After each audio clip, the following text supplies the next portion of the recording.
Welcome back to another episode of Rock Boys Football Deal. We're sitting here Saturday afternoon. We are post spring transfer portal. We are post spring practice. I feel like we have a pretty good sense of what these teams are going to be heading into 2025.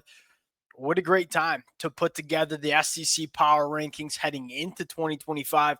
Look, I know I have some hot takes on this board. One thing I will say before we kind of dive into where these teams stack up, deepest we've seen the SEC in a very long time. Dill, I think the top 10 teams in this conference very well could be top 25 teams in the country in the 2025 year. There's a lot of football teams that I see in this conference that I could make the case can compete at the highest level in this conference. I'm fired up to get into it. Before we do, and as always, y'all let it fly in the comment section. That, I promise you, that is the best part about doing this in May. This is the only college football fans watching this are the ones who live and breathe it and have some absolute takes.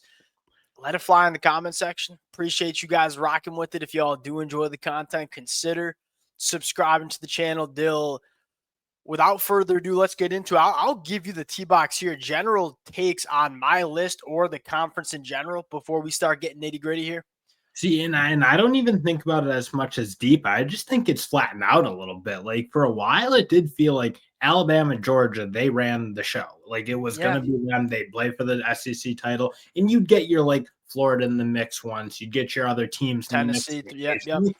But you never felt like those teams are really at those levels. I look at where LSU's kind of starting to get themselves to, where Billy Napier in Florida might be headed to. Even South Carolina's got a good team. I mean, they were really in the thick of things last year. I think they're going to be in the thick of it again. The only issue I have with your tiers probably is and we'll get into Tennessee later, way too low on Tennessee.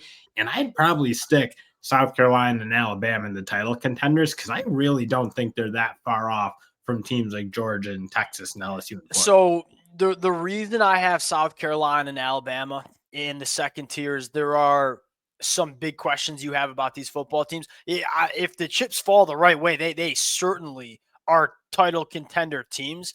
Like South Carolina on the defensive line, like outside of Dylan Stewart, big time question marks about difference makers and also depth.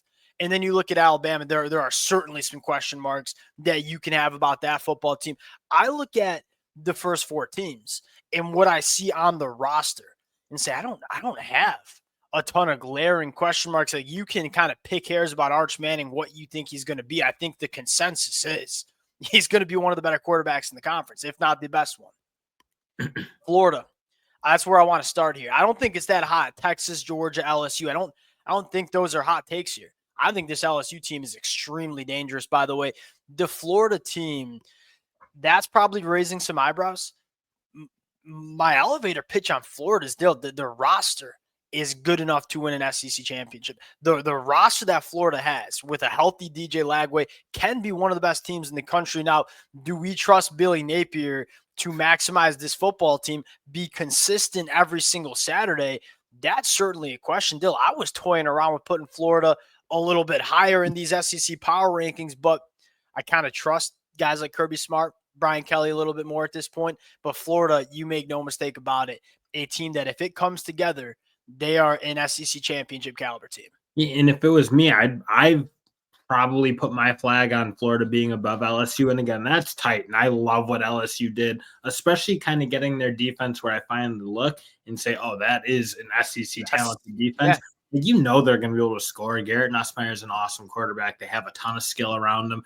I believe in that offensive line. I know they got to replace some guys, but I look at the development, the recruiting, the retention, everything in a couple of portal additions that, again, if nothing else, are going to add some competition. LSU is going to be really good. I just look at like Florida bringing back with the continuity they have and the way they were playing towards the end of the year, like the way they beat Ole Miss and LSU late into that season. That gives me so much confidence. And I wouldn't be. I don't think it's crazy to say Florida could be ranked above Georgia right now because Georgia. Because you look at Georgia and to me it comes down to this: like, what head coach do you believe right now in May is going to make it happen? You have to lean Kirby Smart there, but from a roster standpoint, though, I mean, this Florida team, I don't think people realize how many boxes Florida checks. I feel like the national media will just talk about DJ Lagway. And look, rightfully so. He has the opportunity to be the best quarterback in the country. This is a top 5 offensive line in the SEC, comfortably. One of the better offensive lines I think you have in the country. Difference makers on the defensive side of the football, specifically on the defensive line, Tyreek Sapp, Caleb Banks. You have the weapons. I think the biggest question for Florida is, like, did they have the pass catchers to maximize DJ Lagway? Like, with what we're hearing out of Dallas Wilson and a couple of other young wide receivers on this football team, I'm pretty confident in the pass catchers that Florida has. They check every single box from a personnel standpoint. Now you just got to go put it together. Now, South Carolina, Alabama, Texas A&M, those are those teams that I think need some things to fall the right way with their roster to compete for an SEC championship. But I think all three of them, if things fall the right way, certainly can be in this tier in the middle of October. And honestly, to me, I think Alabama and South Carolina right now answer more questions to me than Texas A&M. Like, Texas Really? A&M, I think, again, there needs to be and I think Mike Elko can do it for sure, but it's hard to just blindly say that secondary is going to take the jumps, and that defensive line is probably like, are they going to marry it? Because I don't know if they'll be as good on the defensive line as they were last year. Now, you could certainly make me an argument that they maybe will be, because as I know they had good individuals, I don't think that unit dominated games in the way it probably could have or maybe should have. Yeah. But I look right now, Alabama, like, they're returning so many really good players. Again, their defensive line, that's where it starts with me. That's probably why I have them higher in the national rankings. But everywhere else, I think they have enough skill on offense to make it work with the quarterbacks they're bringing in. I think that's a good, healthy competition. So I look at Alabama and then South Carolina for the reasons you said. They have that guy at quarterback. Their offense should be good. If their defensive line can just hold serve and be solid, they'll be a really good team. I think A&M's got to answer some more questions because they really didn't play great football towards the end. So here's my take on Texas A&M, and I think I'm higher than most on Texas A&M. I think they addressed some big concerns on offense. I don't think they had good enough wide receivers last year. Like, it was Noah Thomas and not really much else. You bring in Casey Concepcion, who I think will be one of the better pass catchers in the SEC. Terry Bussey going into year 2 fires me up. Mario Craver coming in.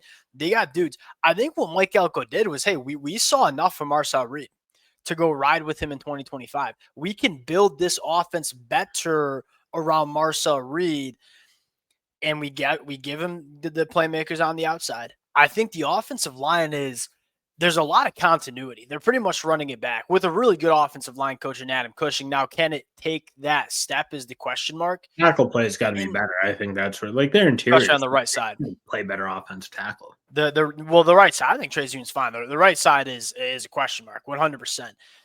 And then the defense. And I think you make a really good point. What was so frustrating, because I got up there when I was making the claim Texas A&M has a top 10 defense in the country going into 2024. I was way off base with that.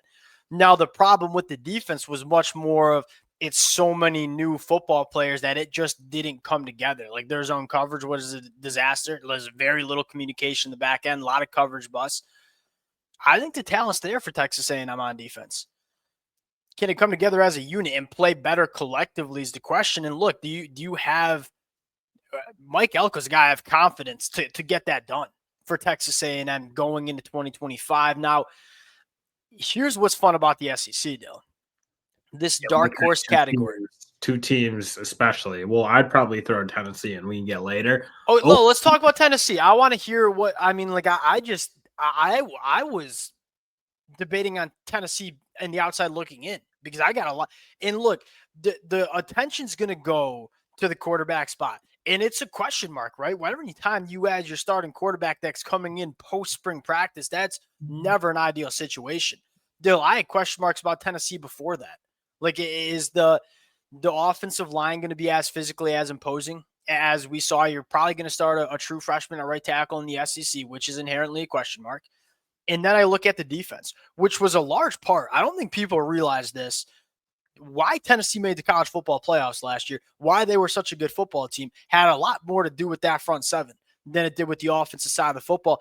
Dill, that defensive line, I don't see. That's where I think we fundamentally disagree. Yeah, when you're a good defensive line, you're going to lose players, but it was really deep. They're still returning a lot of really good players. In my mind, they've yeah. recruited position. Like you got guys like David Hobbs coming up, and like I just think they're going to be fine. I just think they're going to be a good enough unit there.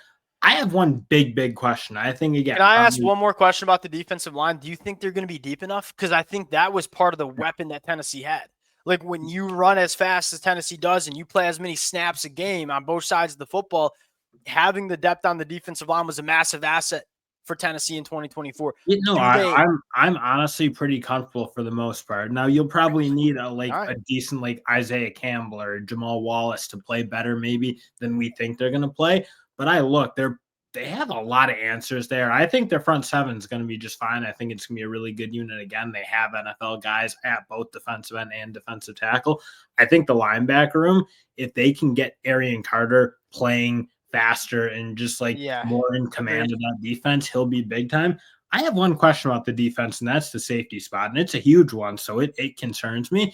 But I think this team, aside from that, I don't think you're giving enough credit for what Josh Heupel's built there. Like Josh Heupel has done an excellent job at Tennessee. Yeah. And with that, I think I look at teams like Auburn, Oklahoma, even Ole Miss, possibly you could throw in that category. Like, have they built consistent winners that year in and year out? They recruit at a really high level. They retain at a high level. They can beat Tennessee. Auburn has been. Yeah, but it hasn't materialized yet. At some point, you got to start winning some games, and Auburn just hasn't been winning enough under Hugh Freeze. He even said as much so earlier. Here's the thing with Auburn. Like this team, from a roster standpoint, you could make an argument they have a better roster than. I think you could put them as the 5th best roster in the SEC behind those top 10 teams, Wouldn't argue top 5 teams, top 4 teams. Yeah. So it's an elite roster. I don't think people realize how talented this football team is. Very similar conversation we had with Billy Napier. We're having with Hugh Freeze, and you have a little less confidence with the quarterback play with Jackson Arnold. It's a very, very good football team on both sides of the football. I think they have really good line of scrimmage play. Hugh Freeze, sneaky, has invested a lot of time and resources recruiting really, really good guys along the lines of scrimmage. Is Jackson Arnold going to put it together? And is Hugh Freeze the guy to maximize this roster? I think are all fair question marks. And that's kind of what's preventing me from really buying stock in Auburn. But make no mistake about it, if they put it together, they're a team that can compete at the highest level of this conference. And I get that, because I kind of looked at Oklahoma and Auburn as similar teams. Like now Oklahoma, their defense has been it. I think they were really good last year. Agreed. Brent Venables said it. They missed on the offensive coordinator. They missed on everything kind of on that side of the ball last year. They were really beat up with injuries at some spots. They really couldn't afford injuries, I'd say. So again, things just didn't go right on the offense side of the ball, obviously. John Mateer and Arbuckle, that combination, along with, I think, getting Burks back at that wideout spot, I think he is so underrated. Yeah. If he was healthy all year, he changes that Oklahoma team. I think those two teams, I'm really tempted to put them in teams to watch because Oklahoma's got a defense that can win an SEC championship. Auburn's got a roster as a whole that arguably could as well. Yep. I think putting them right now ahead of Tennessee to me is tough because I just think Josh Heupel's got it rolling. I don't think you discounting what Josh Heupel is building, I think is a little nuts to me. I'm not discounting. They've been able to roll it, and everyone's like, "Oh, after they lost Hyatt and all those guys in 2021." I'm not discounting. You don't need to go back to history and explain to me the history. I'm not discounting what Josh Heupel's done. I just think there might be a little bit of a gap this year. They have more questions than answers, I think, on both sides of the football. Again, do you trust Josh Heupel to win maybe more than Brent Venables and Hugh Freeze? Yeah, sure, but I think Oklahoma and Auburn have the better rosters. Oklahoma, if that offensive line holds up, man, they are certainly. Now, the question is, they didn't really do a ton. They brought in Derek Simmons, FCS. They got a true freshman and Mike Fasusi coming in, but they kind of said, hey, we're just going to hope we can develop these guys the right way. But also, you just can't fix it. It's really hard to fix a broken offensive line in a year, and especially at the tackle spot. So again, there's not a ton Oklahoma can do. You hope that Biedenbaugh, with the way he's recruited that in the past couple of cycles, can get it back to a level that is more of an Yeah. Oklahoma standard, let's say, but you And still wonder. I just look Tennessee. I mean, they've been running that show really well for a while, and I just have a lot of confidence. And I think they have more talent than you're giving them credit for. yeah. Probably All right. Well, that's going to be the team that we certainly are probably going to be arguing about the whole offseason. Ole Miss and Missouri. Ole Miss, I love Austin Simmons. You're hearing great things about this kid too. And look, even if Austin Simmons is a 1-for-1 with Jackson Dart, I still have some question marks about did they retool the defense the way they needed to. That defense was sick, specifically in the front seven. I don't think they're even close to what they were last year. And so it's hard for me, even if Austin Simmons is that guy on offense, it's hard for me to pour my stock into Ole Miss. Is Missouri a team that, like, Missouri burned me in a big time way last year? I had Missouri as a top 10 team in the country. And they won 10 games. Now here's the thing. I think even Missouri fans agree with this. Like that 10-win season didn't feel right. Right? I don't think that was a team that should be winning 10 games in the SEC. They kind of got some schedule luck there.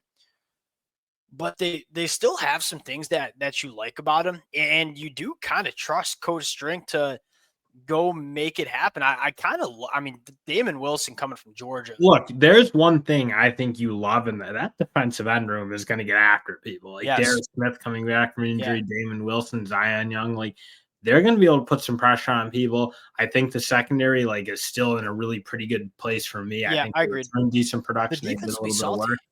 This Defense is can be good. And that was the disappointing part last year's. I don't know why that offense couldn't be really good. The offensive line is probably my big one. Like, what are they? Are they going to have enough at the tackle spot? I know they tried to hit the portal with it.